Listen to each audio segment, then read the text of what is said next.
Well, let's now turn to more of a macro look, and particularly how that's moving currencies at the moment ahead of that key event in Jackson Hole, Wyoming, with the appearance of Jerome Powell. Luca Santos is joining us from ACY Securities. Luca, welcome. Good morning. It's all about the utterances of Jerome Powell tonight, isn't it? Well, yes and no, I would say. There's of course, the whole Jackson Hole symposium happening in Kansas, but we need to look back about, this is only a few days. The inflation will keep there. Whatever they talk, the inflation won't go away. Especially if we look to the CME FedWatch 2, just this morning pricing 75% for 25 basis points cut into the next month. So dragging from 425, 450 down to 4 to 425.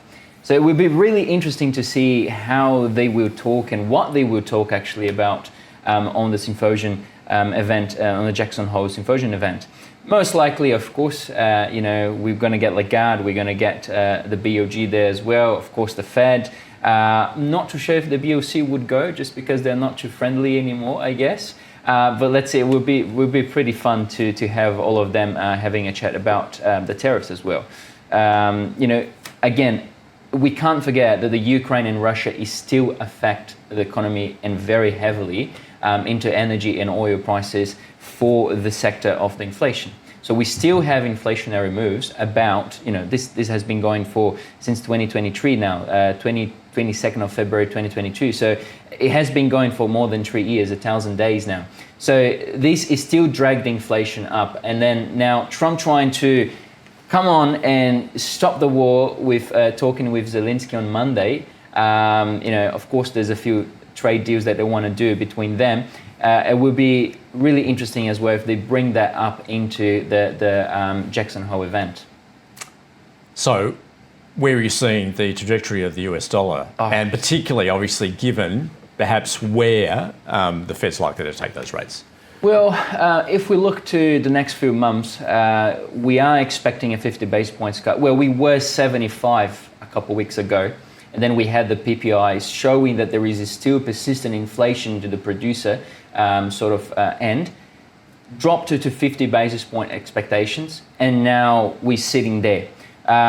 Let's see if that's going to change, after this symposium. I don't think it's going to change anything, but anyways, the US dollar has been dragging since February this year, was 110, 112. Now it's trading at 98, 800. So there is space to go to 97 very soon, I think, in the next couple weeks or the next few months, and then down to 94 until end of this year. And of course, the Australian dollar will benefit from that, and we will be able to see Aussie against the US at 68 cents by end of this year, in my opinion, Andrew. Really? Because, yes. Luca, as we well know, it's been caught in that trading range of 64, 65. For a long time, actually. And it has been tried to break the 65 range already.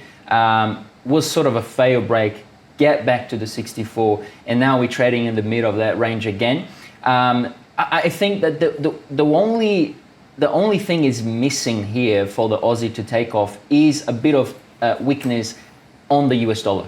So as soon as we get those cuts and the market sees that the Fed is actually being able and will continue to cut by December, we will see some flows inside of Australia, and we'll be able to see the Australian dollar breaking the 65 and maybe going to 65, 66 and then 68 by end of this year. I've been very bullish since beginning of this year in the Aussie dollar, very bearish on the US dollar. So it's just a period of time. It's just wait, sit on your hands, and most likely we can get a good trade on Aussie against the US by end of this year.